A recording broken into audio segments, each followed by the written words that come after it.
बिहार में राजद नेता तेजस्वी यादव के हालिया बयान पर जेडीयू के नेशनल स्पोक्सपर्सन राजीव रंजन प्रसाद ने तीखी प्रतिक्रिया दी। उन्होंने कहा कि तेजस्वी यादव असल में राहुल गांधी का छोटा रूप हैं और वही सोच अपनाते हैं।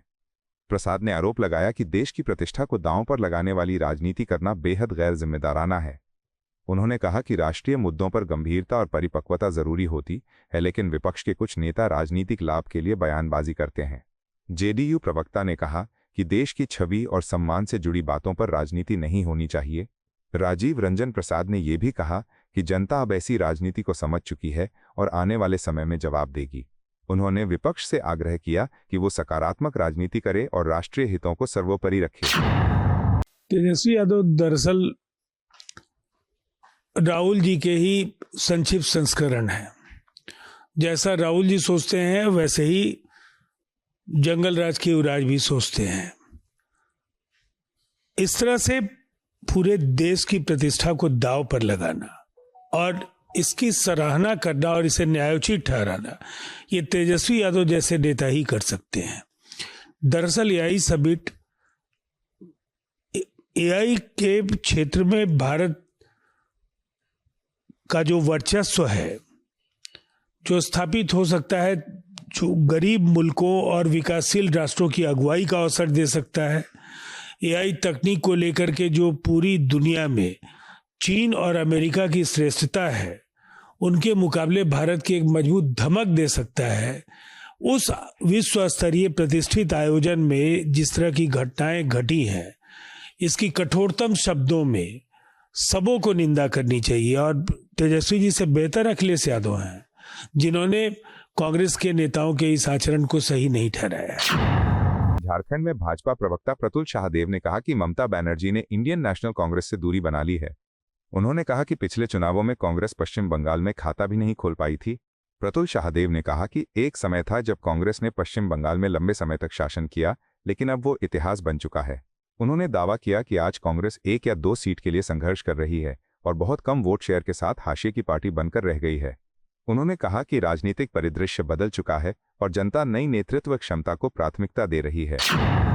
ममता बनर्जी ने तो कब का किनारा कर लिया कांग्रेस से। पिछले चुनाव में अगर आप देखें तो कांग्रेस ने अपना खाता नहीं खोला था वेस्ट बंगाल जैसे बड़े इलेक्शंस में, वो भी शायद बाई इलेक्शन में कोई 1 सीट आई थी। तो कांग्रेस वेस्ट बंगाल में किसी समय लंबे समय तक शासन किया करती थी, पर वो इतिहास भूगोल की बात हो गई। अब तो कांग्रेस वहां पर खाता नहीं खोल पाती, 1 या 2 सीट पर रह जाती है। फ्रिंज प्लेयर बनी 2%, 3% कांग्रेस को वोट आते हैं। तो ये तो सही कह रहे हैं, लेकिन ममता जी इनको घास डाले तब ना। ममता बनर्जी को पता है कि 2% वाली कांग्रेस अब उनके लिए कोई फायदेमंद नहीं है, बल्कि नुकसान का सौदा है। इसलिए वो उनसे राय से नहीं करती है। कांग्रेसी कटोरा लेकर ममता जी के दरवाजे पर है, लेकिन वो मानने वाली नहीं है। और ऐसे भी ये ममता जी का लास्ट चुनाव है। दीदी इस चुनाव में साफ होने जा रही है और भाजपा की सरकार पश्चिम बंगाल में बनने जा रही है।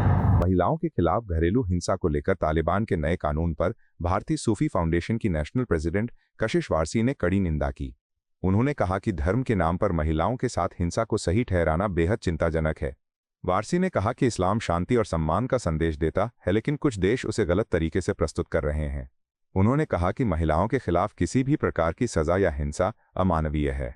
उन्होंने अंतर्राष्ट्रीय समुदाय से अपील की कि महिलाओं के अधिकारों की रक्षा के लिए आवाज उठाई जाए। देखिए, तालिबान का ये फैसला घोर निंदा है।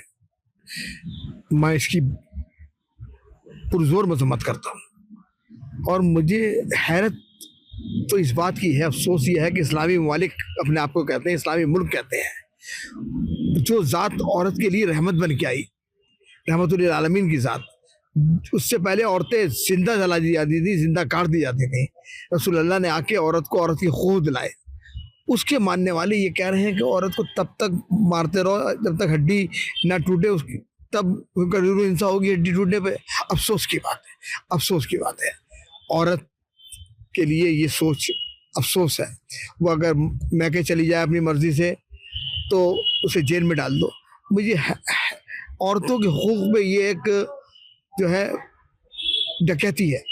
और मुझे तो हैरत है कि इस फैसले के ऊपर हमारा देवबंद और बरेली अभी तक चुप क्यों बैठा हुआ है। अभी तक उन्होंने आवाज़ क्यों नहीं उठाई कि ये लोग इस्लाम को बदनाम कर रहे हैं। औरतों के हुकूक के लिए आवाज़ क्यों नहीं उठी। मैं भारतीय सूफी फाउंडेशन की तरफ से इस कानून की घोर निंदा करता हूँ और तमाम इस्लामी ममालिकों से अपील करता हूँ कि इस कानून के खिलाफ उन्हें आवाज़ उठानी चाहिए। ये इस्लाम को बदनाम करने की नाकाम साजिश है। केंद्रीय मंत्री गिरिराज सिंह ने राहुल गांधी पर टिप्पणी करते हुए कहा कि उनके नाम पर किए गए कुछ काम देश के खिलाफ प्रतीत होते हैं। उन्होंने कहा कि ऐसी गतिविधियों को बर्दाश्त नहीं किया जाएगा। गिरिराज सिंह ने कहा कि विपक्ष को जिम्मेदार भूमिका निभानी चाहिए और संसद की गरिमा बनाए रखनी चाहिए। उन्होंने आरोप लगाया कि कुछ बयान देशहित के अनुरूप नहीं हैं। उन्होंने कहा कि लोकतंत्र में आलोचना का अधिकार है, लेकिन मर्यादा का पालन जरूरी है। अब राहुल गांधी पर क्या बोलना। राहुल गांधी पर तो जो बोल दिए हैं हेमंत बिस्वा शर्मा, लगता है कि जो नंगी हरकत राहुल गांधी ने करवाया वो देश विरोधी था, और देश विरोधी हरकत को कोई बर्दाश्त नहीं करेगा। मुझे तो डर लगता है कहीं राहुल गांधी अगले सत्र में खुद अंडरवियर और गंजी में आ न जाए हाउस। इसलिए उनका ब्रेन मैपिंग होना चाहिए।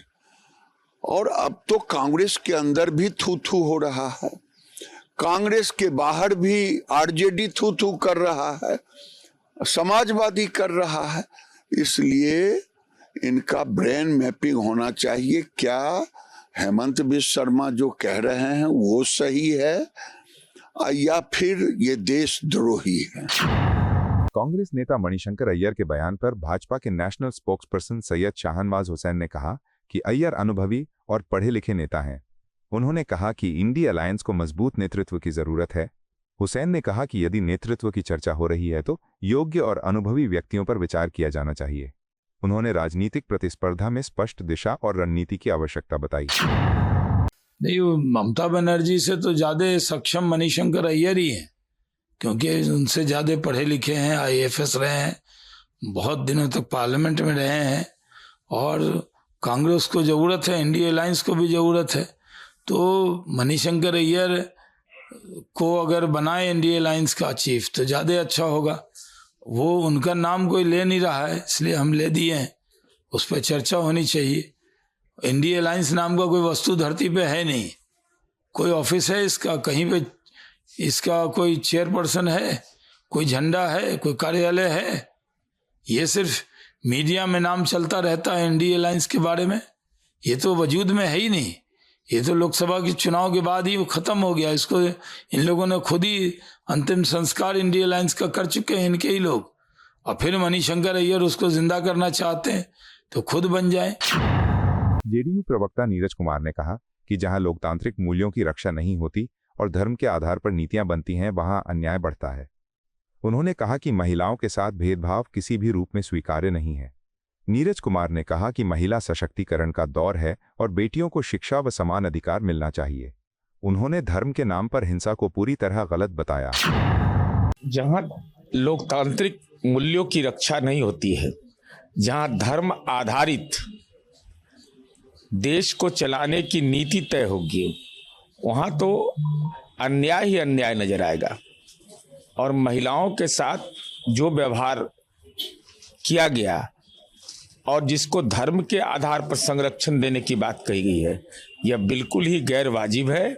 महिला सशक्तिकरण का नया दौर है और कोई भी धर्म यह नहीं कहता है कि बेटियों का सम्मान न करो, उनको पढ़ाओ लिखाओ, उनको स्वावलंबी बनाओ। तो ऐसी स्थिति में धार्मिक मान्यताओं की बुनियाद पर महिलाओं के साथ भेदभाव कहीं से भी न्याय संगत नहीं। तालिबान रहे चाहे कोई भी रहे, कोई भी धर्म इस बात की इजाजत देता ही नहीं है। लेकिन चूंकि धर्म आधारित जब देश चलाइएगा तो लोकतांत्रिक मूल्यों को कुचल दिया जाता है। कांग्रेस सांसद इमरान मसूद ने शंकराचार्य अविमुक्तेश्वरानंद के खिलाफ दर्ज एफआईआर पर चिंता जताई। उन्होंने कहा कि सनातन धर्म के उच्च पद पर बैठे व्यक्ति पर आरोप लगना दुर्भाग्यपूर्ण है। उन्होंने कहा कि मामले की निष्पक्ष जांच होनी चाहिए और इसके पीछे की मंशा स्पष्ट होनी चाहिए।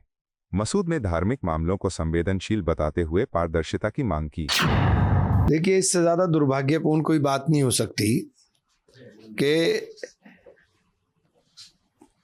इस तरह से एक शंकराचार्य जी के विरुद्ध, क्योंकि अब कहाँ गए सनातनी लोग, कहाँ गए वो सनातन के अलमदार, कहाँ गए वो सनातन के पहरेदार?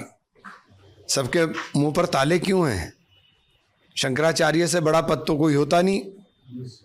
शंकराचार्य के ऊपर इस तरह के आरोप लगा करके और इस तरह से मुकदमा दर्ज कराया जाए, और जो मुकदमा दर्ज कराने वाला व्यक्ति है उसका पीछे का आधार देखिए, उसका क्या है। झारखंड में कांग्रेस प्रवक्ता राकेश सिन्हा ने कहा कि कोई भी कानून बराबरी का अधिकार देता है। उन्होंने कहा कि कानून का उद्देश्य किसी को ऊपर या नीचे दिखाना नहीं होता। सिन्हा ने कहा कि महिलाओं का सम्मान हर समाज की जिम्मेदारी है, चाहे वे किसी भी देश की हों, उनके अधिकारों की रक्षा होनी चाहिए। उन्होंने कहा कि महिलाओं का सम्मान ही देश का सम्मान है। देखिए, कोई भी कानून बने तो वो समानता का अधिकार देता है। कानून का मतलब समानता का अधिकार है। कानून किसी को ऊपर और किसी को नीचे करने का कानून नहीं बनता है। महिलाएं चाहे इस देश की हो या महिलाएं चाहे किसी भी मुल्क की हो, महिलाओं का जो एक दर्जा है स्वाभाविक तौर पे वो बरकरार रहना चाहिए। महिलाओं का सम्मान देश का सम्मान होता है। आपको यह वीडियो पसंद आया हो तो इसे लाइक करें, हमारे चैनल को सब्सक्राइब करें।